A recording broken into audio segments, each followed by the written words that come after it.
Have you ever seen an entire football nation turn against a decision before a World Cup ball has even been kicked? Because that's exactly what's happening in Brazil right now. And the reaction has been so intense that fans are questioning whether Carlo Ancelotti has just made the biggest gamble of his career. Before we get into the shocking details, make sure you're subscribed to FIFA Nation Report, because stories like this are changing the entire World Cup picture faster than anyone expected. What started as a routine squad discussion has exploded into one of the most controversial debates in world football.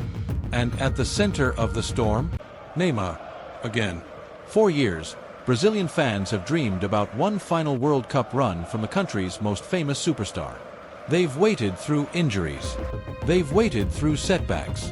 They've waited through disappointment.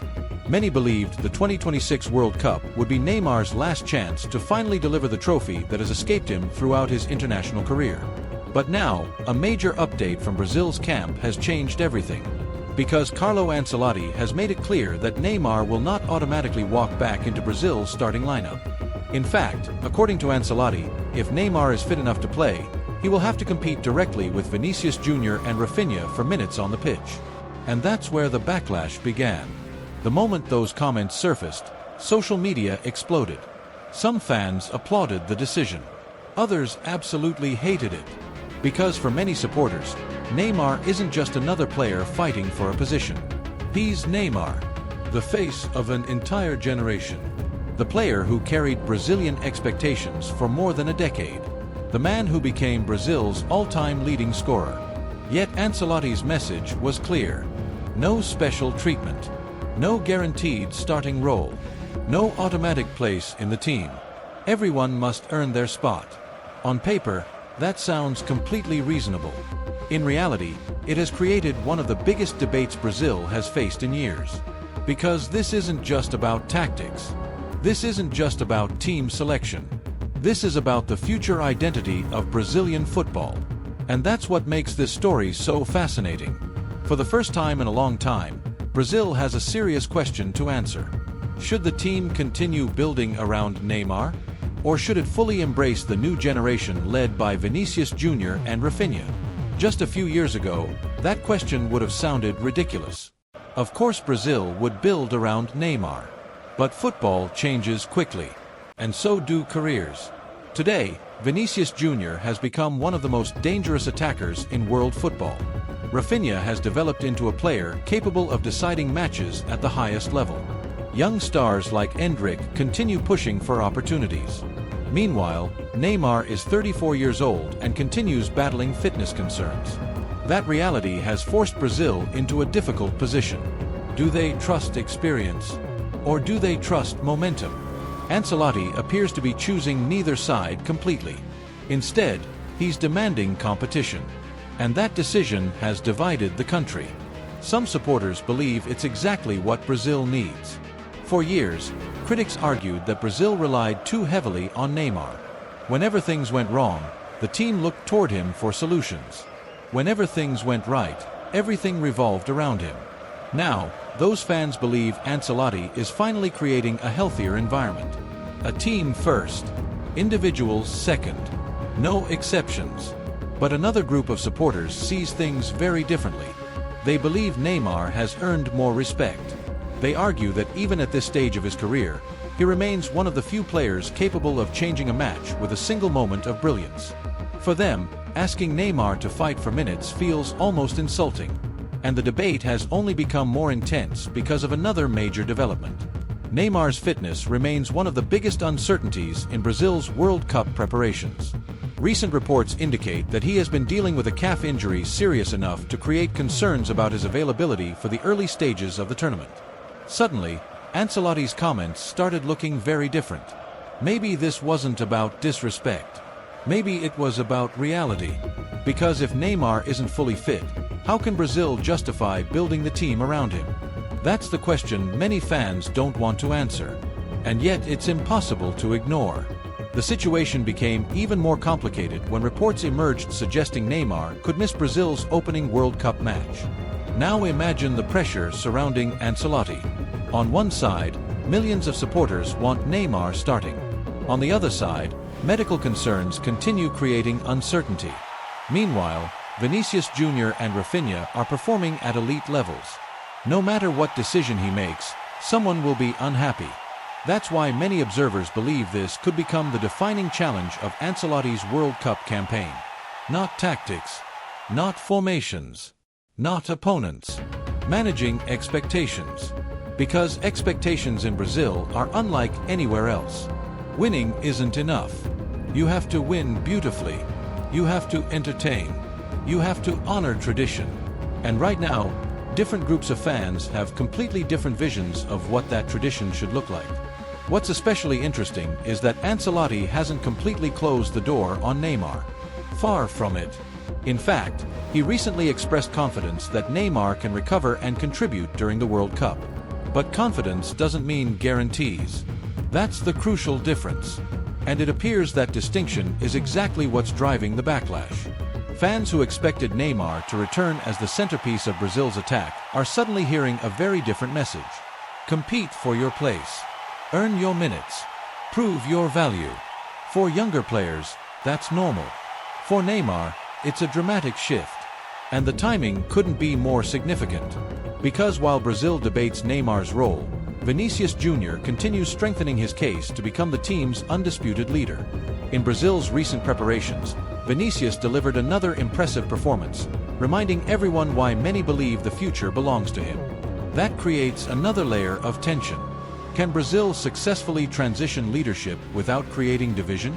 Can Neymar accept a reduced role if necessary?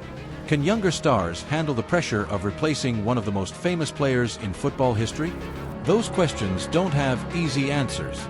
But they will shape Brazil's World Cup journey. And then came another twist. Some reports suggested that Neymar's inclusion in the squad itself was controversial because of ongoing injury concerns.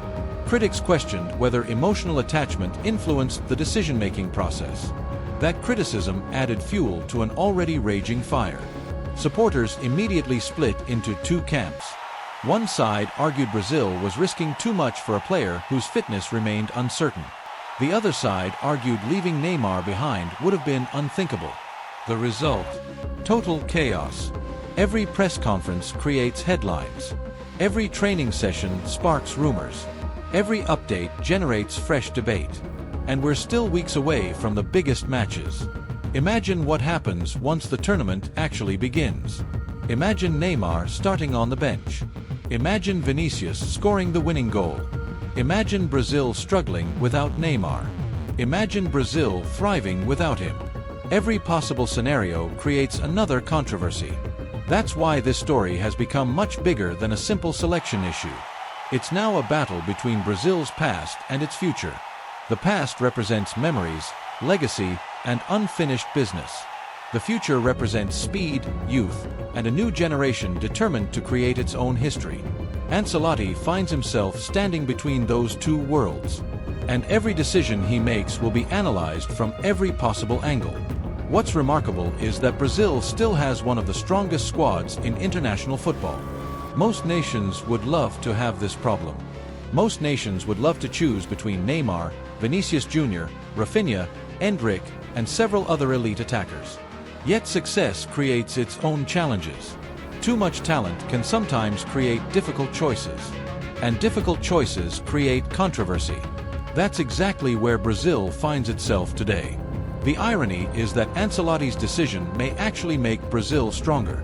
Competition often raises standards. Players fight harder. Training intensity increases. Complacency disappears. From a coaching perspective, this approach makes perfect sense. But football isn't played only on tactics boards. It's played in stadiums. It's discussed on television. It's debated by millions of passionate fans. And right now, many of those fans feel uncomfortable. They wanted certainty. Instead, they got competition. They wanted clear answers. Instead, they got more questions. And perhaps that's why the backlash has become so powerful. Because uncertainty makes people nervous. Especially before a World Cup. Brazil hasn't lifted the trophy since 2002. Think about that for a moment. The most successful nation in World Cup history has spent more than 2 decades waiting for another title. Every tournament arrives carrying enormous pressure. Every coach faces impossible expectations. Every superstar is expected to deliver miracles. Now Ancelotti has inherited that burden, and his first major World Cup decision is already dividing opinion across the country. Whether he is right or wrong remains impossible to know. Not yet. The real answer will arrive on the pitch. If Brazil wins, fans may praise his courage. If Brazil struggles, critics will point directly to this moment. That's the reality of international football. Small decisions often become defining moments, and this decision feels massive, because it's not just about selecting players. It's about deciding who Brazil wants to be. A team built around memories, or a team built around momentum? A team led by its greatest star, or a team driven by its rising generation? For now, Ancelotti appears determined to let performance decide. No favoritism, no shortcuts, no guarantees, just competition. And while some fans respect that approach, others remain furious. Which is exactly why this story continues growing bigger every single day. One thing is certain. The spotlight is now firmly fixed on Brazil. On Neymar, on Vinicius, on Rafinha, and especially on Carlo Ancelotti. Because if this gamble works, he could be remembered as the coach who successfully guided Brazil into a new era. But if it fails, fans will never forget the moment he told Neymar he would have to fight for his place. So now the football world waits. Waiting to see who starts. Waiting to see who shines. Waiting to see whether this controversial decision unites Brazil or tears the fanbase apart even further. And perhaps the biggest question of all remains unanswered. Has Carlo Ancelotti made the bold decision that finally brings Brazil another World Cup? Or has he just triggered the controversy that could derail their entire tournament? Let us know in the comments. Should Neymar still be an automatic starter for Brazil, or is Ancelotti right to make him compete with Vinicius Jr. and Rafinha for every single minute on the pitch?